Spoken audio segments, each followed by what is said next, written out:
Hey gorgeous humans. So a few of you have asked about what to expect on a one-on-one session with me, and I talk about doing sessions in nature, and one of the big reasons for that is the resonance of nature, the pulse and the pace that our nervous system can regulate to. It's almost like a metronome. When we put ourselves in nature, there was this technique that I learned through the nutrition component of my course they were called Riddler points. And basically our body has the ability to take from the environment all of the minerals, all the vitamins, all of the things that it needs. And it's brought in through this electromagnetic field of the Taurus.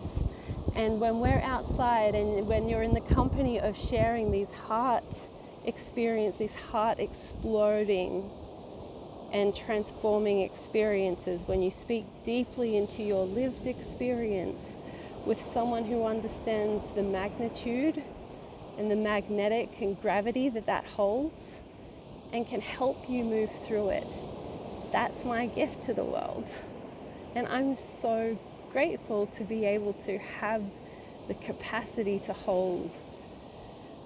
I'm so grateful for the way I've had to continue to learn to not rush myself and come back into the body and allow the changes that aren't necessarily everyone else's changes, but allow the insights to move through you, the audacity to be a little bit more comfortable, the audacity to welcome yourself more into relationships by speaking the truth of your experience, not just what you think they want to hear or what you think your truth should be, or even just like be honest about where you're at in your learning cycles, because it's no one person is on a higher level than anyone else. We're all the same.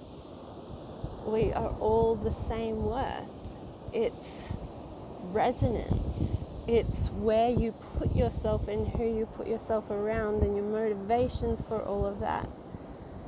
It's resonance. And when you're in resonance with other humans that are sharing this resonance with you, when you're intentional about the resonance that you're wanting to create, and if you are honest about your desire for truth, then the next step is curiosity. It's the unknown.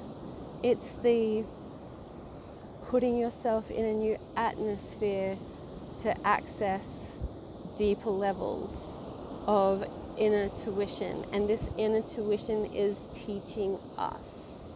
It is teaching us from the inside out. And so there's an element of trust there already. And it's not that we're scared of what other people will do to us. We are scared of whether we trust ourselves after everyone acts the way they act. Can we fall asleep with ourselves? Can we live with ourselves? And it's not the fear that we can't live with ourselves, because on the other side of that, it's like, well, do you choose it or do you not choose it? And inevitably, life continues to choose life.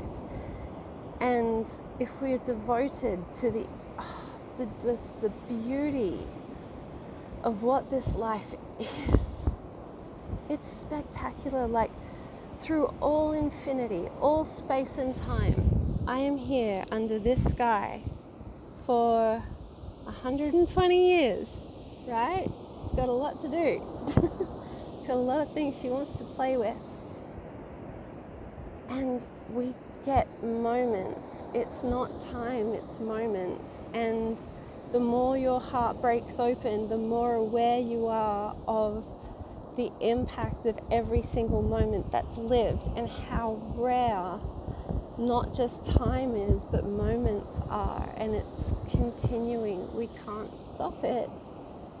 And that's part of the game, because when you're infinite beings, half the fun is to create the now, the tomorrows, create the desire of what it is you want to experience more of and on a daily basis. And we do that by not deluding ourselves by what it is we are experiencing. We have to be so present within our own experience, and that is where we calm our nervous system. We calm our nervous system by going, okay, I accept that I am judging myself for being lazy right now, for being on the beach and not just grinding straight away as soon as I get up. Because 100% right. And it's like, no, stop rushing, stop that urgency. And the ocean is like beautiful analogy of that, because we can't force it to stop. We can't make it stop. It's not going to stop.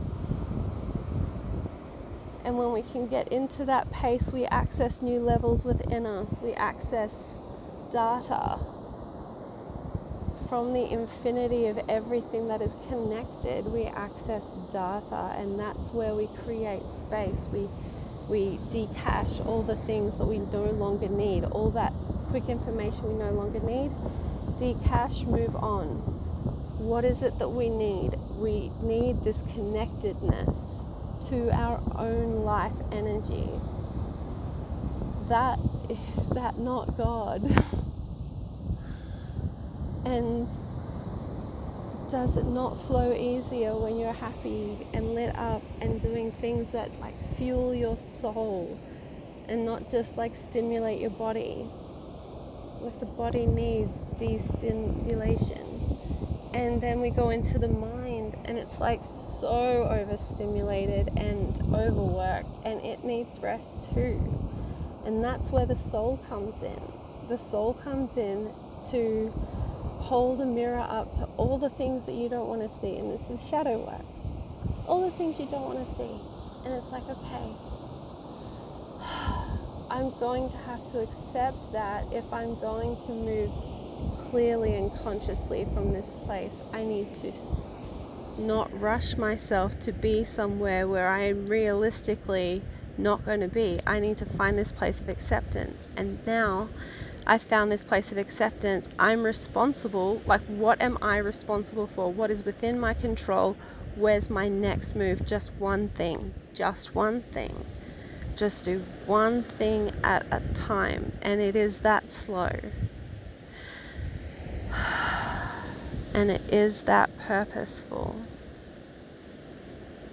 And this is literally just like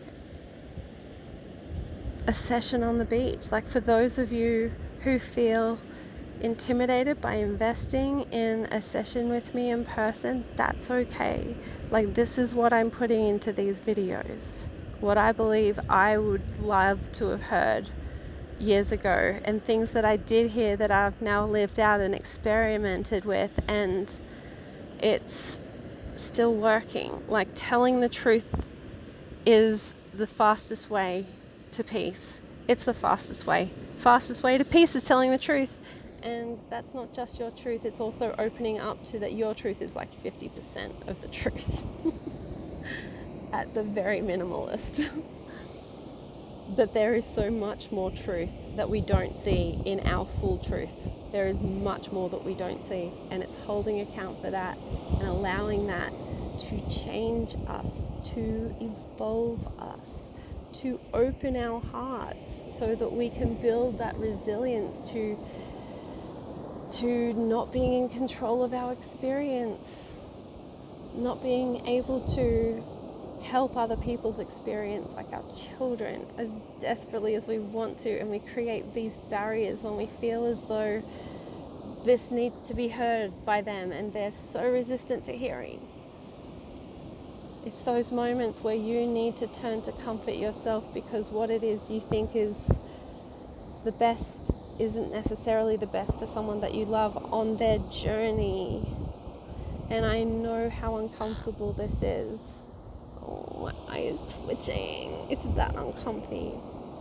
And it's like our body is just going to have reactions to these things, and not fearing those reactions, like the eye twitch and, oh my God, am I dying? Like, what's happening energetically? What am I manifesting? oh, and then the brain going crazy. It's like, wait. The work is simpler, gentler, here and now. And it's like you breathe into yourself.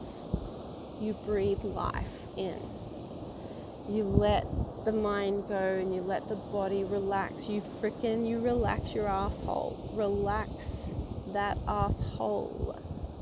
Relax.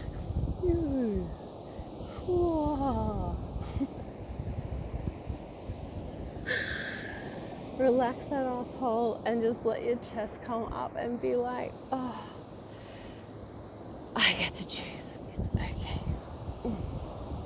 I'm gonna go because I don't want my phone to run out, but I'm sending you love and I hope this is helpful. You've got this. Your body knows.